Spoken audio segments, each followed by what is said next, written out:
Some of you may not know this about me, but one of my favorite Disney movies is Sleeping Beauty. It had great music, cool characters, and an amazing villain. So you can probably guess I was really excited to see Sleeping Beauty. I didn't think it would be good as the Disney movie, but I thought it would be a really good episode. But quite honestly, the first time I watched it, I didn't really get into it. So I thought, to be fair for this month, I decided to watch it again to give it a fair shot. And after my second viewing, I actually noticed a couple things that I enjoyed about it. But does it still make it good? Well, let's talk about it. The episode actually has a clever beginning, where it looks like we're in the opening of a book. We meet a Scottish woodman who comes across a prince and his squire. The woodsman very comedically tells the story of a king and queen who have a baby girl. At the baby girl's christening, fairies arrive to bestow gifts onto the child, and you know what happens. A wicked fairy named Henbane. Sorry, you can't say that name without smiling. Arrives at the christening, very angry that she wasn't invited, and she bestows the gift of death onto the child. But a very eccentric fairy, played amazingly by Carol Kane, is able to change the curse to make the child sleep instead of die when her finger is pricked by the spindle of the spinning wheel. The baby girl grows into a beautiful Bernadette Peters, and the prince, played perfectly by Christopher Reeve, is constantly being harassed by the evil fairy, Henbane. Sorry, I just can't with that name. So he makes his squire, Squire Tuck, yeah, that's really his name, guys, to switch places with him until he can find the princess. And as the story goes, the princess pricks her finger on the spindle of a spinning wheel and falls into a deep slumber. It's up to the prince to get past the obstacles, make it to the castle, and awake the princess from her eternal slumber. I will say one thing that this episode taught me about Sleeping Beauty is the songs and music are a lot older than I used to think they were. When I first saw Sleeping Beauty, I thought that the songs and the music was made just for the movie. But it was actually made way before then. It's actually kind of mind-boggling how old it is. And the funny thing is, since the Disney version of Sleeping Beauty came out way before this episode did, I really appreciate that they made this episode their own thing. Like, they didn't do a recreation of the three fairies, they didn't do a recreation of Maleficent. They kinda did, but they still had their own names. Are these the story's names? I don't know. I'm not really too familiar with the story specifically, but I still like that it's different and it stands out on its own.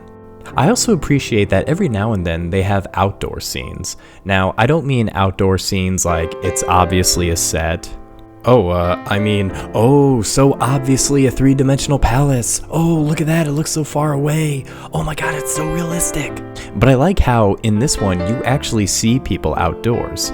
Yeah, it's kind of done for a second and it's only in a court of a castle, but still, it's a different dimension to this series that we rarely ever see. Because usually it's either in a set outside or a set inside. And I think they did a fantastic job with the main cast. Bernadette Peters is amazing as the princess, and she has such a beautiful voice too. I feel like it's a bonus just listening to her sing. And Christopher Reeve. He is as perfect as Prince Charming as you can get. I mean, how amazing is it? Superman as Prince Charming. And one of my favorite changes to this episode is the villain is actually directly responsible for the princess pricking her finger. The princess comes across the villain disguised as an old lady who's working on a spinning wheel, and she guides her through it, and she accidentally pricks her finger. I thought that was a nice change. And this brings me to one of the negatives about the episode. Sometimes the sets and the props look very cheap. I understand that it's supposed to be in the realm of theater and some things are going to be flat, especially the backgrounds, but I feel like they probably could have done a little bit more to make this a little more three-dimensional. I wonder if it's supposed to be big to help us see it better, but at the same time, it's like, are you an executioner? Are you on your way to execute somebody? Like, that's the only reason you should have an axe that big. And the climax, oh my gosh, this is the funniest climax ever.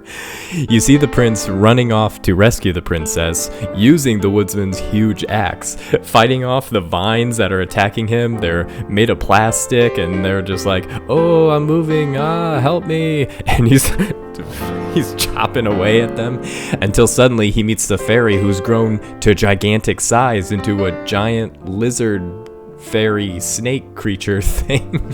And she's laughing, and he's hitting his axe very rusty, very robotically, and there's bad green screen, and it's like, oh my gosh, this is such an epic fail, but it's so fun to watch.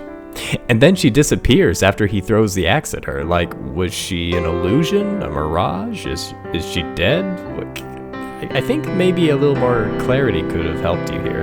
And one of the things that kind of bothered me about the episode was I felt like the writing and the humor was a little off. Like they were trying to be a little more quirky than they usually were. Like at the beginning where we meet the woodsman, he actually talks to the audience. He's breaking the fourth wall here. Or they were trying to use a little more risque humor. Like when we first meet the king and queen, like it looks like they're about to get freaky with each other. Okay, that's not really something that I want to watch here.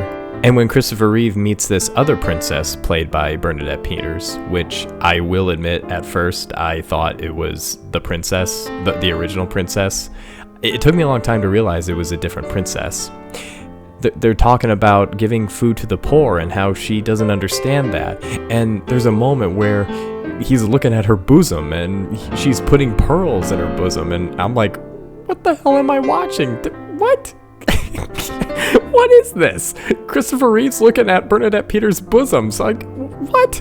And I've noticed in one of the male fairies is he kind of has a feminine quality to him, almost as if he's talking like he's gay. I don't know if the actor playing him was gay and that's just how he came across, or if that was intentional, but it was kind of weird at that moment. I didn't know how to take that. There were times in the episode where I couldn't remember who was what, or who someone's name was, or what they were talking about. But even though sometimes the writing was weird, the sets and the costumes at times were a little cheap, I still noticed the effort that they put into it. Some of the costumes look pretty well, and again, the performances are still pretty good. It's still an enjoyable episode, and every now and then, I think I might pop it in every once in a while. And let's be honest here, who wouldn't want to kiss Bernadette Peters? So, make sure to get plenty of rest and check it out for yourself.